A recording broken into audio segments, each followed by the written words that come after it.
to see some same names and continue the conversations. So today we are talking our first in this new series around housing benefit readiness and planning. If you go to the next slide, I will just go through some regular housekeeping for Zoom meetings. You can use the chat function. Woo. You can use the chat function to submit your questions. We really want this to always be interactive. So if you have questions, per usual, just drop them in. Callie Glenn Haley is our housing lead for our agency, and she will be responding in chat and can also call up any questions that need more discussion. The webinar is also being recorded. We will be including it on our webpage for anyone who couldn't join. If you would benefit from live captioning, you can click the CC button on the bottom of your screen, and there's also Spanish captioning. We also have live interpretation as well if that is needed. Next slide, please. We are going to focus today on prep for November 2024 implementation. That's really what this whole year is all about. We're going to talk a little bit about what it means to achieve stable tenancy, which is one of the goals of this work. And very importantly, we're going to go into more detail around the eligibility profile of folks who can actually access these services. And so with that, I'm going to pause first and invite us to a polling question. So interactivity to begin. Thank you, Rachel.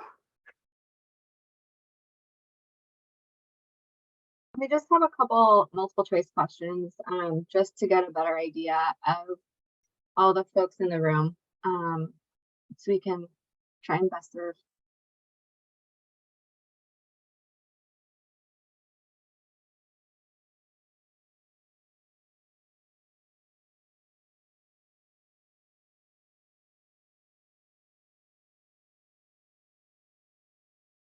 Great, thank you.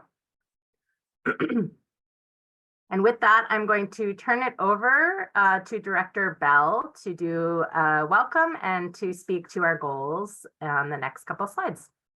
Wonderful, thanks, Steph. We can advance to the next slide. Well, good afternoon, everybody. Andrea Bell, she, her pronouns, Executive Director of Oregon Housing and Community Services. Welcome. If this is your first time, welcome back. If you've been hanging with us for the number of engagements that we've had with you over the last few months. I want to sort of make a couple of things clear as we sort of lay the context for today's conversation. As Steph mentioned, as you will continue to hear us emphasize, this is both a really exciting and historic moment for the state of Oregon to advance our goals that are really intersectional when it comes to, one, ensuring that the people that we serve, certainly folks that are eligible and are being served under OHP, that their housing can be stabilized, but we also recognize that we have an opportunity here to really walk the walk in terms of housing and integrated services here together. So we're excited about that work. As Steph mentioned, November 1, 2024 is when the housing benefit goes live. That is what we are preparing for, is implementation of that.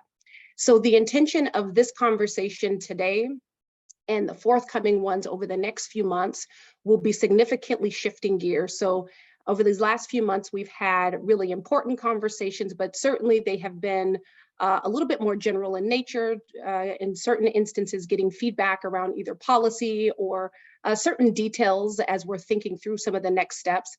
Now that some of the critical decisions have been made, not all of the decisions, but certainly the critical ones for implementation have been made, we are now significantly shifting gears into really prepare for implementation of this benefit. So whether you're a community-based organization, whether you're a housing authority, a housing provider, a service provider in all corners of the state, we want to make sure that all of our partners, folks that are engaging in this work, feel prepared. And so we have responsibility as partners to you in this. And so today we're really going to be focusing on a deeper level of readiness when it comes to the roles of each of our partners. I think we want to get into a deeper levels of specificity beyond some of the generality around what are the roles and responsibilities? How do those roles and responsibilities need to come together, not in the abstract, but in the practical sense on a local level?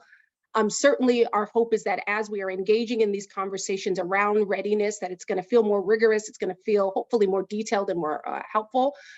We also need to be able to identify sort of risks and issues and help remove those barriers to the degree that we can on a proactive basis. And then our intention as well as with this is to ensure that that the state of Oregon has an operating framework for how this benefit is going to be implemented. There were going to be elements to this that are going to be standard across the state, and then there are components to this that should be regionalized, reflective of each community. And so as we shift into gear to that deeper level of specificity, our hope is that you will give us feedback around how some of this is resonating, but then also hit the red alarm button too if you see issues and barriers that you forecast, so that we can dig into that as well. We can advance to the next slide, please. And then I won't reiterate the goals for today's session, but I want to just sort of put a fine point on a couple of things that we're going to dig into today. Given that our overall goal, both with the waiver and just as a state as a whole, is we are seeking to achieve stable tenancy for folks that are eligible under this program. So stable tenancy, housing stabilization has always been certainly a focus of the state. It's been a focus of a lot of folks in the community. And now we have a chance to drive towards more wholesale and inclusive progress under the 1115 waiver. And so that is our intention and that is our goal. We want to talk in more detail around eligibility. We've talked, I think, in some high level around what eligibility looks like. We want to get to some more detail about that, and then what we're going to get to today is a few actual practical examples, because what we're going to be working through, I think, as we go along these sessions where we're preparing and planning for implementation, is the various entry points by which people could be eligible, and then the process by which people are assessed and determined for eligibility. We want to talk about the ways in which that may manifest and how that's going to look, so that we can have some so that we can be clear-eyed about what we're working towards. So we're going to have a few practical examples that we're going to apply that to as well. And then we're going to walk through the steps of what the actual eligibility process is leading up to services provision. So we don't want to talk about eligibility just to eligibility. We want to talk about eligibility in terms of role and responsibilities, with the hope that once people are deemed eligible, then a benefit and then a service is rendered. And so we want to talk about that. And then we'll talk about the role when we think about our CCO partners, and then the roles of the housing providers. Again, in many communities, you all are working very closely together, and I imagine we'll be getting even a little bit more cozier with implementation of this as well. And then towards the end, we're going to forecast what the next series of readiness and planning is look like as well. So I won't get too ahead of where we're at, but we want to forecast some of the agenda topics that we're going to get into, so that you all can give us preliminary feedback as we get into this. So I appreciate everybody making some time, and we're looking forward to digging in. So Dave, I will pass it to you. Yeah, thanks, Director Bell. Dave Baden, I use him pronouns, Deputy Director here at the Oregon Health Authority. Good to see many of you again. Next slide, start there. So yeah, really appreciate desire that we both as a collective have, which is how are we going to make this work? And I think the hope and desire for today and setting up continued discussions going forward in the future is at a state to housing, broad set of housing partner sessions, setting up and answering sets of questions to try to demystify as much as we can. Ultimately, there are going to be a lot of local conversations between you all and CCOs about the actual delivery of the benefit, but we're having a set of collective conversations with CCOs so that it should be a similar feel and flavor, so that there's not massive differences between what happens in Roseburg or Portland in the administrative requirements that will be there to deliver this, because there will be. I mean, I don't want to come in and say it will just be everything that you've been doing. There are additional things in that we are going to work through and talk about, and our not just desire, but frankly, our operating principle is to not create an administrative burden and a complexity that I think not just that we've heard, but we know is true about the Medicaid system. Medicaid billing is hard, and the desire to not turn this into a medical benefit that has to happen. And just for Rachel, whoever's doing slides, I see myself rather than slides. That's much better than seeing myself rather than slides of here. So really trying to dig into readiness and other pieces from here. So I'm going to hit a couple of pieces just to sort of reground and take us down to a couple of scenarios and thoughts that Steph is going to run through to really talk about sort of journey and roles here. First and foremost, starting in November of 2024, is that we are starting with, if you look at all Oregon Health Plan members, a subset of those Oregon Health Plan members, and again, this benefit is only available for Oregon Health Plan members. This is Medicaid. So we are starting with a subset of individuals that meet this HUD definition of at risk of homelessness, who need support maintaining their current housing or moving into already identified housing, will become eligible for housing services. And I think one thing I've learned from Dr. Bell and from others is the fact that this is a benefit versus how housing sort of has approached people coming in, trying to do the best with the resources that they have to meet. The fact that there's a benefit gives these members rights that are different than I think how people have approached the system in the past. Again, that's part of our goal of walking through all of this with you. Next slide. So again, knowing that it's going to be this subset of individuals that meet an at risk of homelessness, houselessness, is that there are these three criteria for housing services. One is that they are members of the Oregon Health Plan. So clearly there needs to be an ability to check or have some check on their status in the Oregon Health Plan. Hopefully those will be relatively simple to do. Again, check that they meet this eligible population. And then it's around a clinical need. And we'll spend time on this over the next few months about how and what this means. This is a Medicaid benefit, and I don't want someone to read clinical need that you need a doctor in your housing provider to do some sort of medical determination. That's where we really have to have connections and systems to sort of understand how we're going to meet that eligibility criteria, do it effectively, but also not create overburdensome paperwork or overburdensome processes to do that. If they meet those criteria, again, they are eligible as a benefit for a set of services around rent and temporary housing, up to 6 months of rent, utility payments, one-time moving cost, housing navigation, and tenancy sustaining. In some ways, that's the work, of course, that you know how to do. And getting to that part away from what it's going to take to get in that door, and so that you have money to be able to do these things and pay for the work that you're doing, and of course deliver the benefit that is exciting here. Next slide. Okay, so where we want to go from here is just talk through and think through around how these Oregon Health Plan members could enter the housing system in this new benefit. And again, these are individuals at risk of homelessness. And we're going to walk through different scenarios and ways of someone coming into the housing system. So an individual severely rent burden experiencing health condition, you can see the three things that we're going to walk through. And again, we're trying to build member journeys.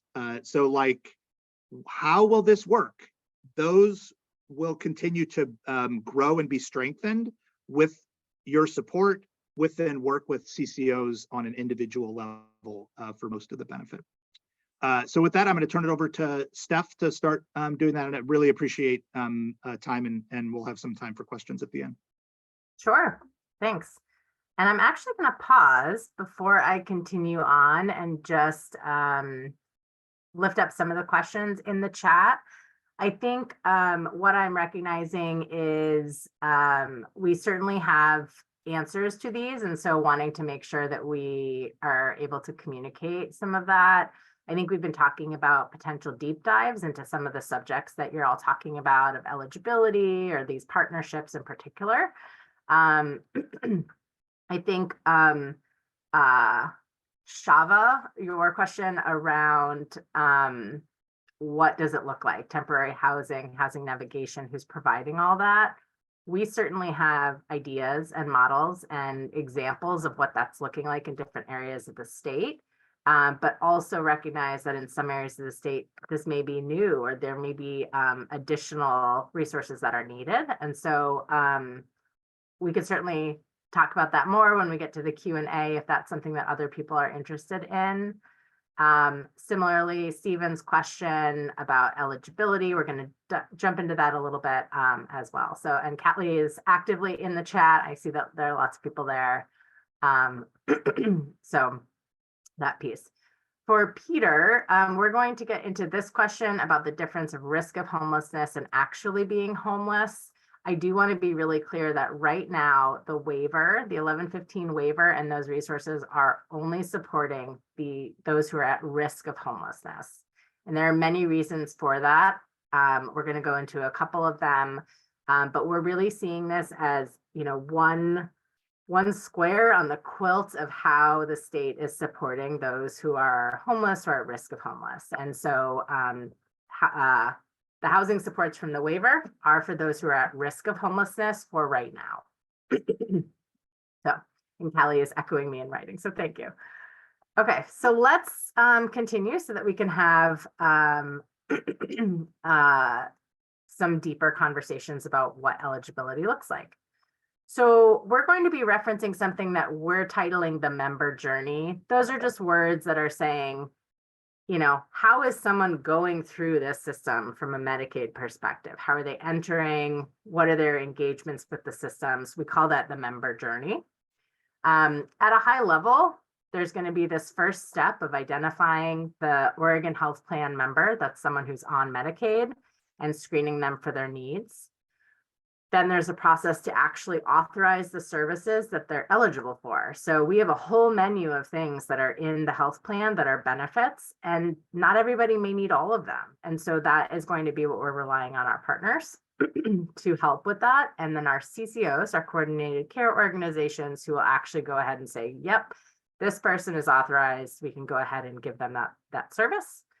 There will be a care plan developed as part of all of that for the individual. Again, we're trying to really build towards stability. And then finally, there's a service that is delivered. And so it's really interesting for us from the health perspective to also understand how much this is similar or dissimilar to what currently goes on in the housing world and on the ground, because this is typical for healthcare. This is technically a healthcare benefit, but it may feel really different to all of you. And that's part of what we want to understand and make sure that we can have a shared collective understanding and process. So if we go to the next slide, just as a reminder, these are the services that will be covered. We have lots more detail about what each of these are and what does that mean, but it is rent assistance up to 6 months. Utilities assistance for those who are receiving rent for the same 6-month time period. There are some pre-tenancy and tenancy support services, as well as one-time transition costs. So what does it mean for someone to move into their home? Do they need additional supports there? Utilities setup, some of those cost extra or additional. On our next slide, I want to pause and just say we're going to go through 3 examples that are very specific to an individual going through the system. We wanted to walk through them. It will be probably a little redundant and also enlightening to see how it could, there's nuance in all of these situations. And so we really want to focus on asking you all who have so much expertise here, how do you envision identifying people who might be eligible for this benefit in this space? And secondly, which examples raise implementation concerns for you? What does that look like in your current workflow? Is this matching with your experience? Does this give you relief or anxiety? Those are all things that we would really like to know more about. We're going to go through these 3 examples, and then we're really going to take a pause and we're going to leave a lot of room for discussion, deeper dives into this, and make sure that we can learn from you all as well. So if we go to the next slide, we are going to start with our first example. So we have an individual who is severely rent burdened. They additionally are having a health condition that is going to require them to take a break from working for several months. All of that would lead to them being unlikely or unable to be paying their rent continuously, and otherwise they may be in a situation of losing their housing. This is exactly where we want the waiver to be able to step in and support. So they reach out to a housing provider in their area for assistance. If we go to the middle, there's a number of roles then for the housing provider. We want to first confirm, okay, yes, you are an OHP member, an Oregon Health Plan member. There are then some forms that we're using that are going to be universal across the state, that are going to be really straightforward. These are all our goals of making this not difficult to navigate. There's going to be a request form for this HRSN service. And we're going to be using existing assessment tools that many of you are already using, that have to do with self-attestation or some of the needs that somebody may have in this situation to help document that person's eligibility and then make a request for the housing. All that gets packaged up and sent to the CCO in the region. And then the CCO receives that form. They're going to be able to look through any other forms that they have, look at the fact that that person's an OHP member, recognize if there's clinical needs as well, compile that information together and determine the eligibility for that service. I know that there was a question about claims data. We're going to get to all of that too in a later session. But then the CCO will authorize or deny the service. They will refer that member to a housing provider to deliver the services, because sometimes that might not be the first person that they go to. They may go somewhere that an organization may help them make the request, but may not actually deliver the service. And so all of this is going to be done in a way that really supports communication and coordination for that member. And then there will be a development of a care plan with input from the providers, and the service will be delivered. So that's one example.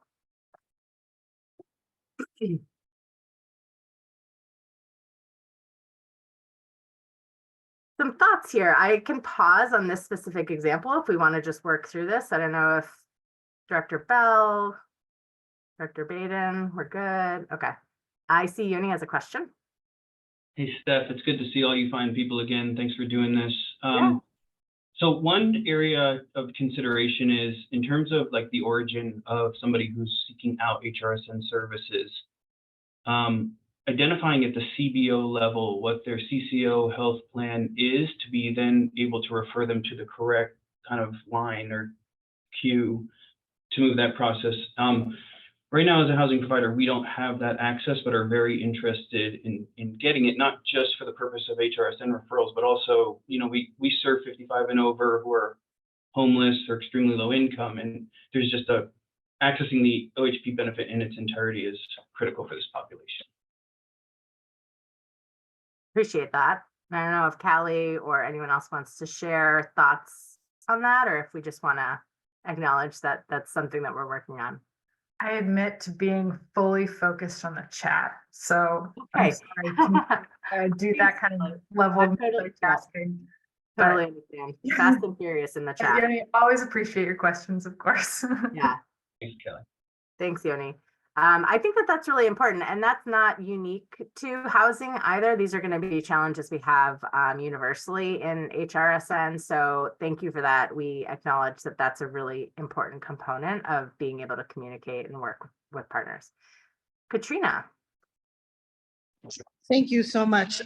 Just want to flag, I already said it in the chat, but you asked us to say, let us know what gives you anxiety. So we had a couple of housing programs recently go through this process of getting authorization or submitting information to an outside entity who then would either A, cut the check, or B, like basically say, yes, it's okay to serve this person.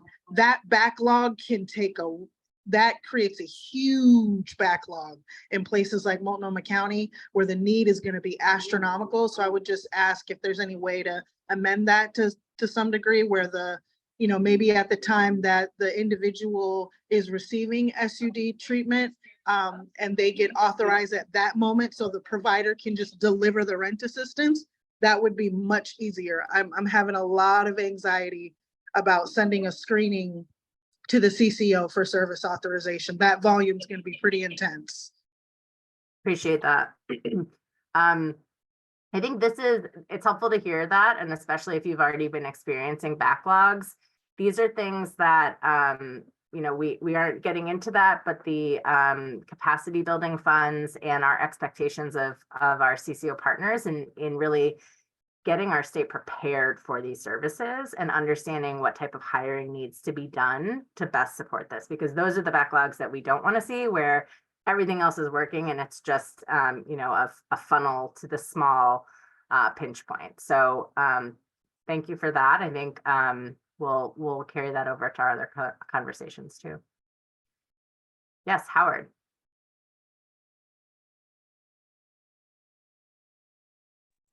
Can you hear me? Yes. Okay, great.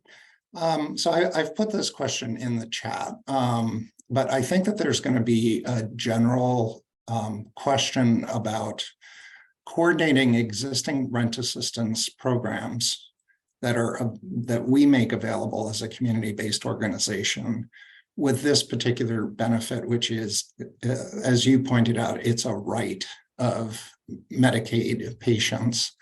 So the example that I've provided is let's say that we've got somebody who already is on rent assistance in one of these circumstances, or they're on it under a similar circumstance. So for instance, in example number one, that individual is already severely rent burdened. We've already are providing them rent assistance through one of our existing programs. We have funding that we get from both OHCS and also from OHA that might be being used in those circumstances.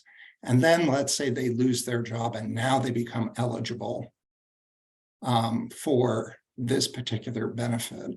I think something that raises anxiety in me is to figure out how those tracks are going to work, where it's like, how are we going to get somebody, and are we going to need to transition them off of the existing rent assistance that's being made available and get them onto the OHA or I'm sorry, the Medicaid waiver rent assistance? And how do we make sure, if that's the case, that we do so without any break whatsoever in the assistance that they're getting?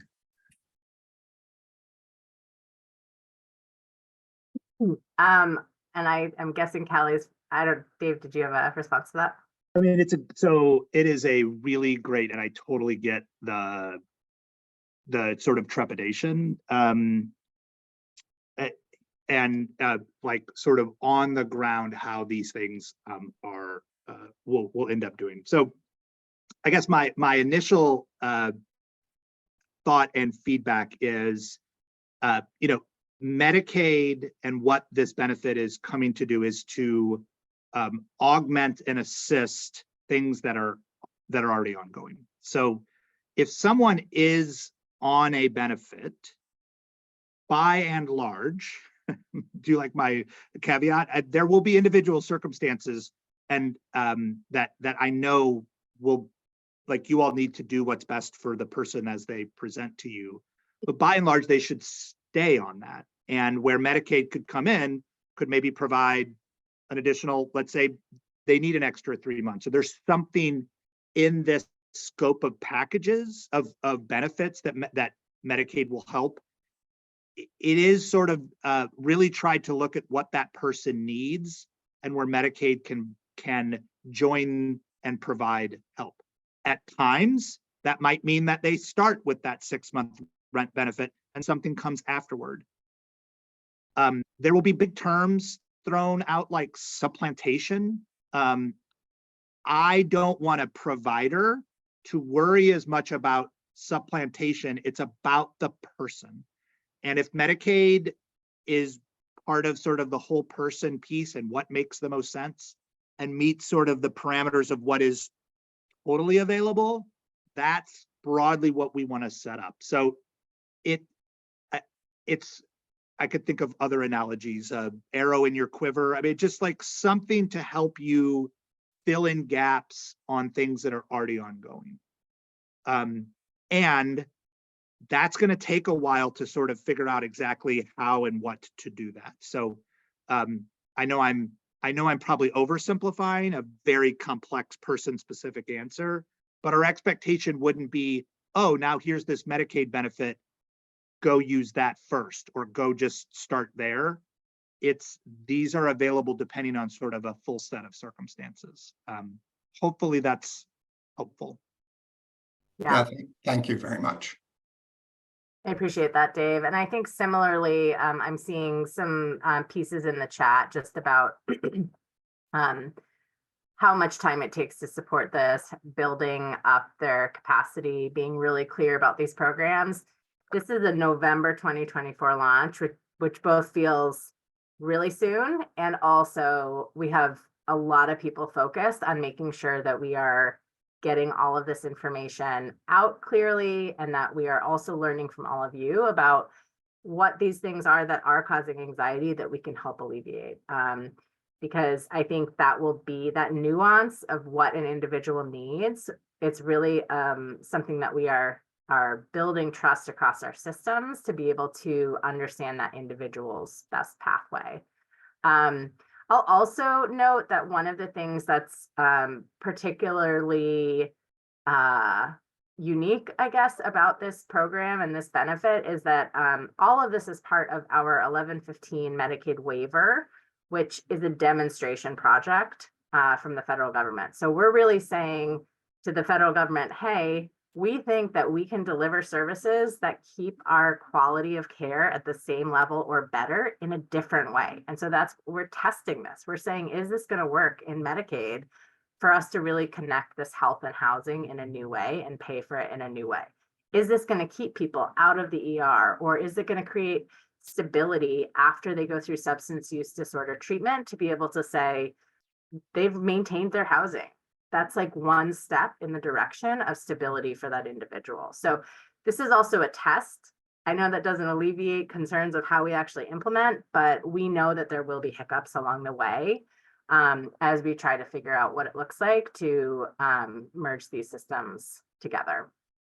So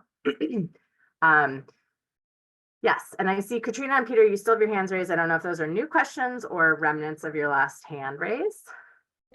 For me, it's a new question. And Dave, I appreciate your comment about right now not being too concerned about replacing and supplanting, and yet I'm very concerned about replacing and supplanting, because the programs I oversee, we already get funded to do this. And I'm beginning to hear from my funders that, oh no, the first 6 months will come from this, and then my money, and then their money will kick in. And if that's the design of the waiver, great. If that's not the design, if there are people in Oregon who don't have access to my programming, who need this as their primary funding source, that I think to show the success of the waiver, that's what this should be used on. And not, oh no, Peter, go to Medicaid for the first 6 months and then use your county money, your state money, your other contracted money later. So at some point, and it may not be in this meeting, but Yeah. some clarity on replacing and supplanting is greatly needed. Yeah, Peter, that's a great, I think as we design some future sessions, digging into that piece with as much clarity as we can provide from thou shalt not do, or it's permissible to do. That's a good comment. I get it, and it's an important one. Thank you.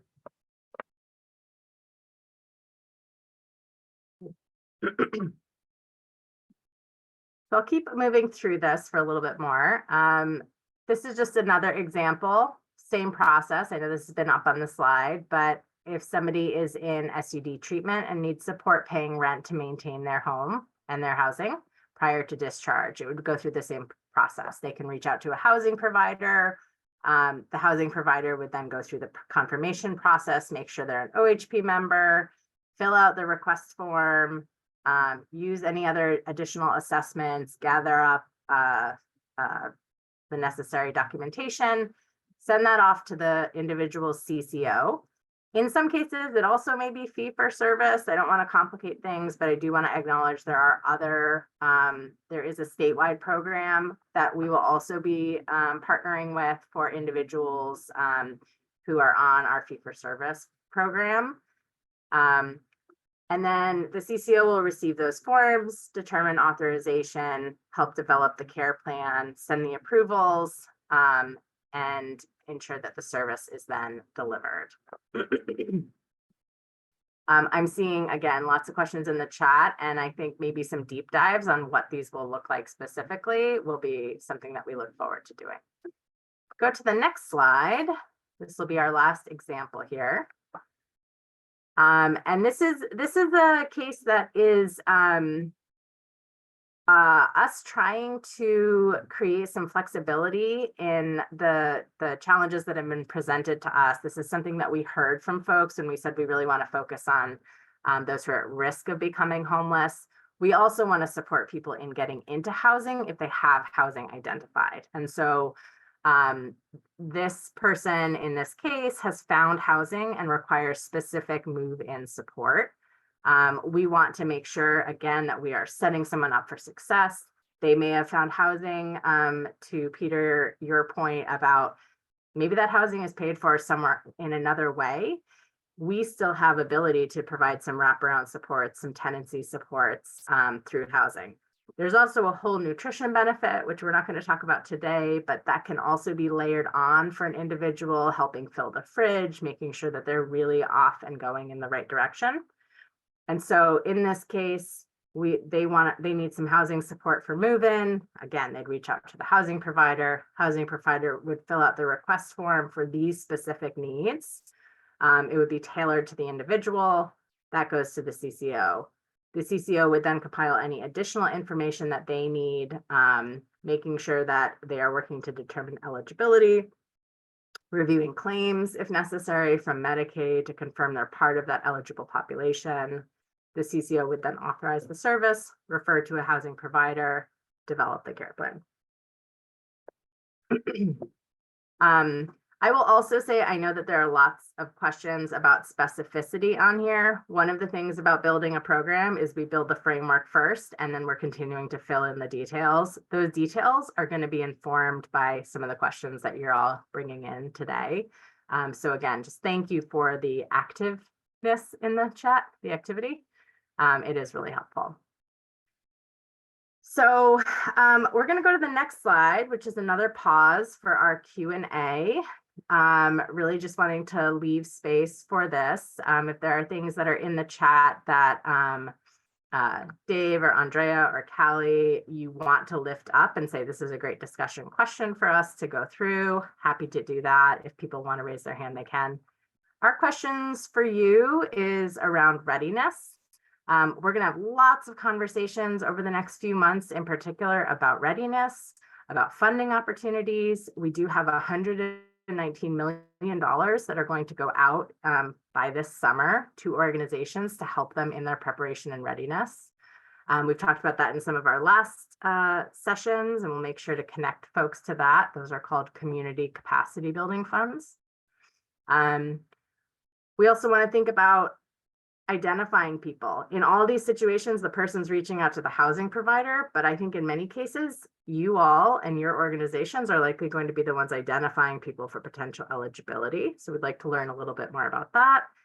And then, of course, examples that you heard, we've heard a little bit about this, but what are your implementation concerns?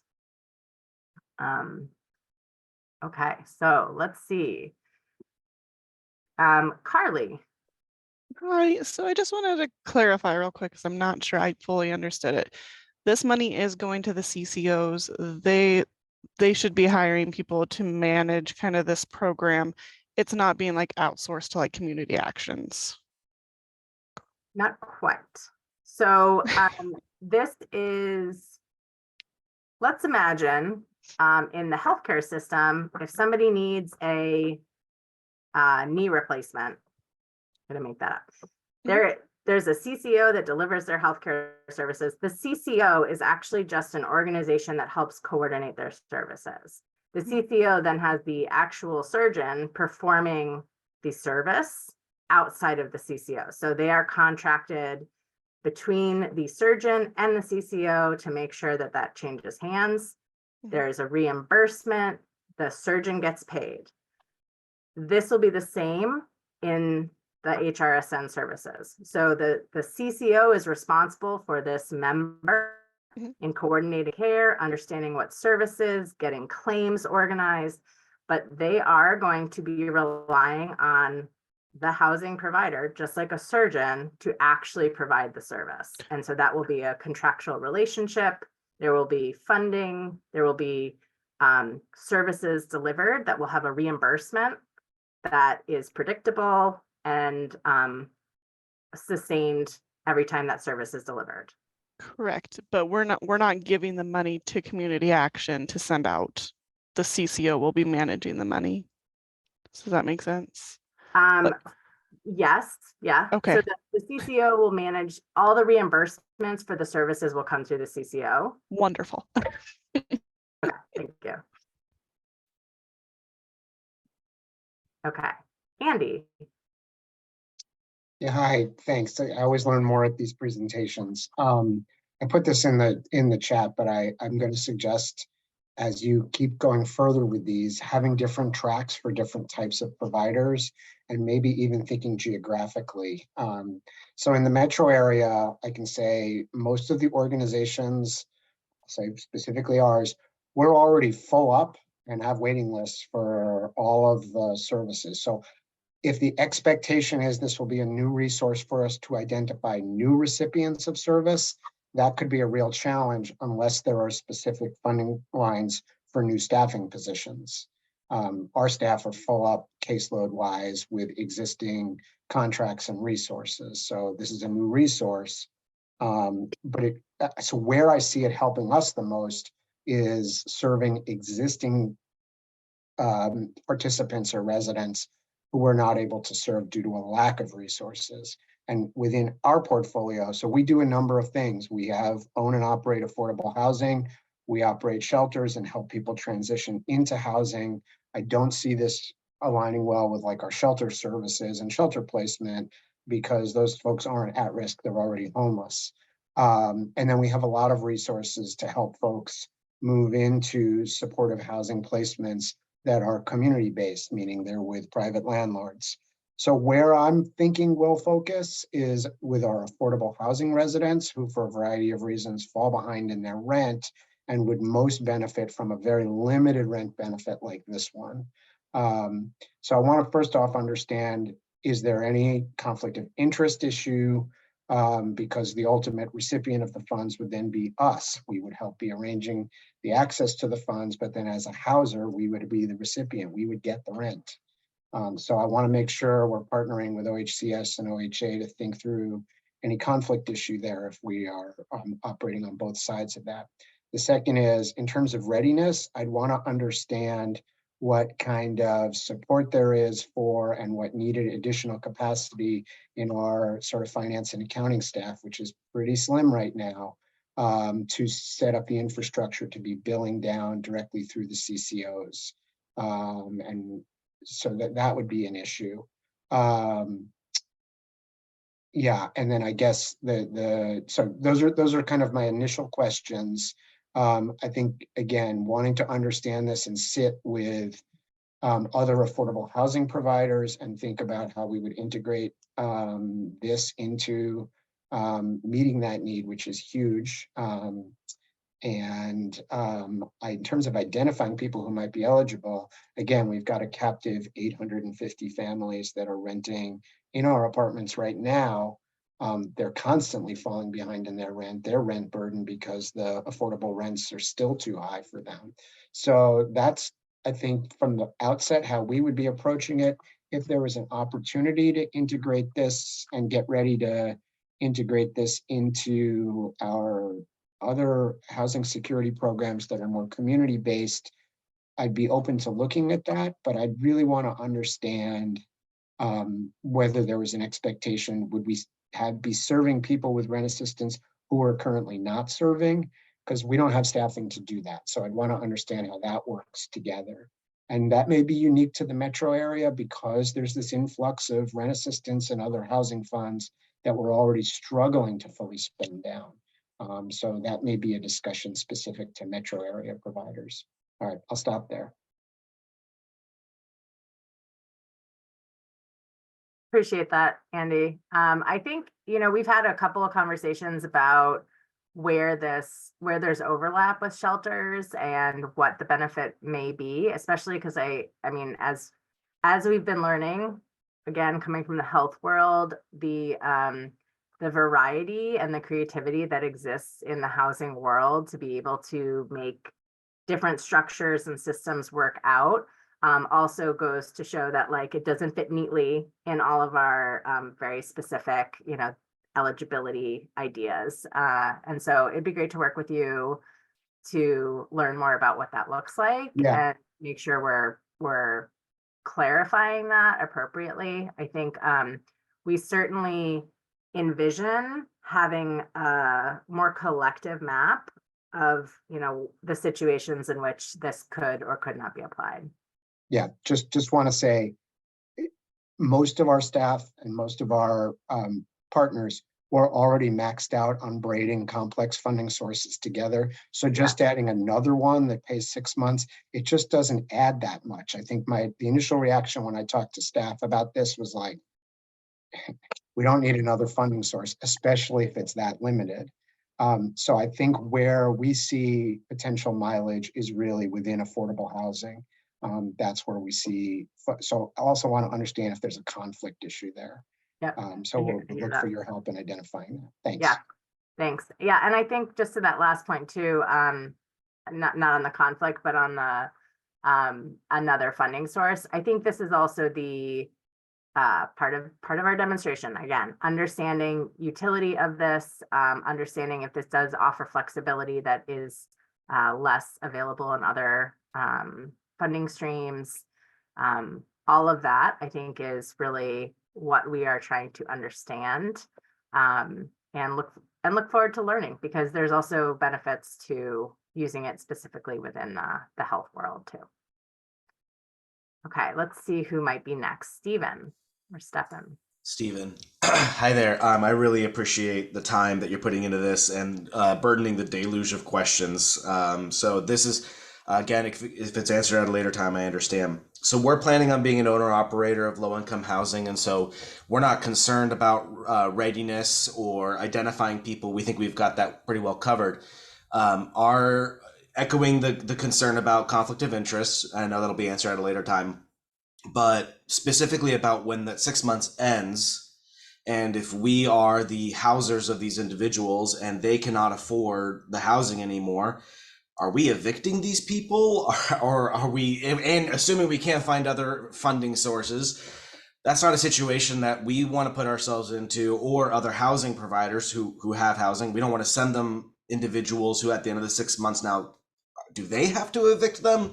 Or what does that look like when those services end and there's not necessarily more funding? Because we know in Oregon that eviction in particular is a painful and tricky process for all parties involved. So that's our concern with implementation, is that we can't recommend this for ourselves or others until we understand better kind of the worst case scenario when the funding ends at the end of the 6 months. Yeah, I mean, I'm happy to take this, and Andrea. So I am for sure not going to sugarcoat this answer. You are naming our biggest and probably one of the more challenging things in the implementation of this benefit, right? We tried to get a longer rent benefit from the federal government, and this is as good as we could get. And so that 6 month requirement, there's a lot of other pieces in the chat. There are like that there is a real and front and center challenge that we recognize may lead to places to say, I'm not sure this works for our clientele. Our job is to just like, let's see what can happen and where this could possibly work, and work through those challenges. But you're right, that end of the 6 months, what we like, where we want to see is connections with other things so that there wouldn't be eviction at the end of 6 months. But me sitting here in my grandiose state ivory tower and saying that is not helpful. So I just, that you are naming a very real challenge to what this is. And I just totally want to name it. I'd like, that is not what we ideally tried to get when we negotiated this. And that's why we're going to keep having these conversations about where does this fit in? How does this help? We're going to start and learn and grow from this. Andrea, I don't know if there's anything else that you want to add, but you called it for sure. Yep, I'll add just a couple of very quick things, Stephen, because I know we've got a number of colleagues that have their hands up. So Stephen, I'll mention maybe 3 things here. So first of all, I think part of the demonstration that we're going to probably find or run up against, and I think we need to be able to confront it, is as we're working with communities on regionalized solutions, and part of that is understanding what are the profiles of experience, where are the people who are experiencing housing instability that are also eligible under OHP and Medicaid, to which their circumstances are not aligned and fit with the way that this is structured. And I think we have to be able to say there are there may be circumstances in which infusing 6 months of rental assistance, depending on what and if there is something to come after that, may be and or feel more risky. And so I think part of the demonstration is about identifying where this could fit in the existing stream of rental assistance and services across the state. Where does this benefit fit? And then where are we finding where this benefit isn't a fit? And I think that too is part of the demonstration. Candidly, we can pontificate about what we asked for and what we didn't for days, and it isn't helpful. And so I think, Stephen, we are clear-eyed about this going into it, that we're going to have regionalized conversations. I think there's going to have to be a lot of very careful due diligence about understanding the grand scheme of assistance that is available. What are the experiences in which the 6 months of rental assistance is a help and not a harm? And then when we run into those inevitable instances in which the 6 months of rental assistance doesn't seem to align, then I think that's part of the demonstration. And I think that's part of the work that, quite frankly, we need to raise up to the federal government, because there are very few people that are signing 6 months agreements, and we're not going to administer this benefit with a knowing that there could be harm that created from it, Stephen. So the 6 months of rental assistance, I think, will be instances where there is help. It is helpful, and I think there are instances where the need is so much more greater, and I think we're going to run up against that, and that is a reality that we know that we're going to have to contend with. I appreciate you taking the hard questions head on, and I'm not expecting all the answers right now. So thank you that you're thinking about it.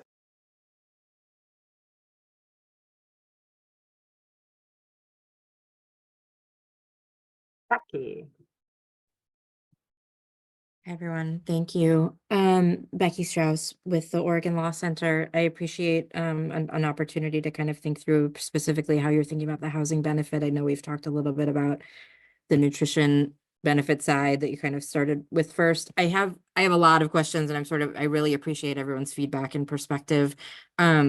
Just as a threshold question, I'm kind of curious if you could give me some context on how the decision was made. It sort of seems like the burden on identifying eligible people for the benefit is through these contracted, I'm going to say contracted organizations. I think housing provider is sort of a confusing use of that term, but so I'll throw that out and then just say a little bit more about why I'm confused or what I'm thinking. I mean, just based on some of the conversation here, I appreciated the comments from Ian and from Andy and from others, but obviously, like all of our benefits, there is going to be a much greater need for what will be available in terms of resources. And so necessary prioritizing and triaging is going to happen like anywhere else. And I want to understand that what's happening here in the priority setting is intentional. Like it's looking like, because this structure is the contracted providers screen or come up with a plan of how they're going to identify eligible people.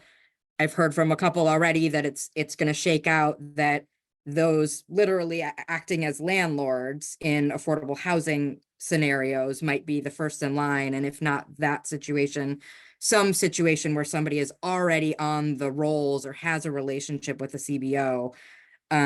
Either they're getting existing benefits or they're in line, they're on the wait list for ORDAP, something like that. So we're prioritizing people already in the system with a relationship with a particular provider who happened to be contracted with OHA, the CCO, or whomever for this work. And I just want to make sure that that's intentional. Is that who we want to serve? And then back to just my initial question is why is there not a burden on the CCO to do some more global screening of all of the people who are members to figure out who is matching the housing need with the clinical need and kind of proceeding that way and then prioritizing how the resources are going to be identified. And then the last thing I'll say is a bunch of things all over the place is how these kind of like very unhousing like assessments for eligibility are going to be made. The clinical need factor is not, I don't imagine, something that many of the housing CBOs are typically doing. So who's doing that? And does the person who maybe gets denied have an appeal right if they disagree with the assessment? So Okay, so let Yeah, me try to I'm answer gonna some of stop. those. Thank I know you. we're over Thank you. time, so if people have to jump off, totally understand. Thank you for coming. We will switch to the next slide just so that we can see some upcoming readiness planning, and then also we have our contact information. So first of all, I think that is, we can adjust the slides. This is really for the housing audience, but we do not anticipate that housing providers or the housing community-based organizations would be the only ones identifying folks or seeking them out. There is an entire outreach and engagement service that is part of this that we will be relying on some of our assisters, our traditional health workers, our community health workers, counties. There's a number of different existing organizations with relationships with the CCOs who will be able to help identify. And if they can't, there's going to be processes in place for them to say, hey, I can't help you with this, but here's the organization that can. Does not need to be the housing provider in all situations. Housing provider will help when it is a housing need to be able to identify what that looks like or to link a person with services. So we can make that clearer. And certainly it is an entire fabric of these community organizations that are going to be working together to support someone. I also, let me see if I can remember all the questions. I think that there was one related to whether it's people who already have those existing relationships. In the case of focusing on those who have housing already, yes, I understand where you could get that perception that it is for existing landlords. That won't be the case across the state, but we do want to understand what the likelihood is of that. We certainly don't want to create that expectation that there's an advantage in that situation. And then there is an appeal right if services are denied, just like any other benefit. So that is also something that we are standing up and launching and supporting some of that. So I'm not sure I got to everything, but we certainly can continue to have those conversations. I want to remind everybody that while the framework exists, the entire plan is not baked yet. Like, we are still learning, we are still understanding what this looks like. We're still creating guidance to be able to help support what this looks like. So when we hear things, it's really helpful to us to be able to finesse and build this design out with everyone in mind. So, okay. With that, we go to the last slide. I want to thank you all so much. Thank you for staying over. We really appreciate these sessions. You can always reach out to us with questions. We also, I know that we promised a couple of follow-ups to some individuals, so we will do that as well. And really want this to be an opportunity for us to learn more as a state and make this benefit meaningful. So thank you all. We have a lot of questions. We'll continue to update our FAQs as well on the website.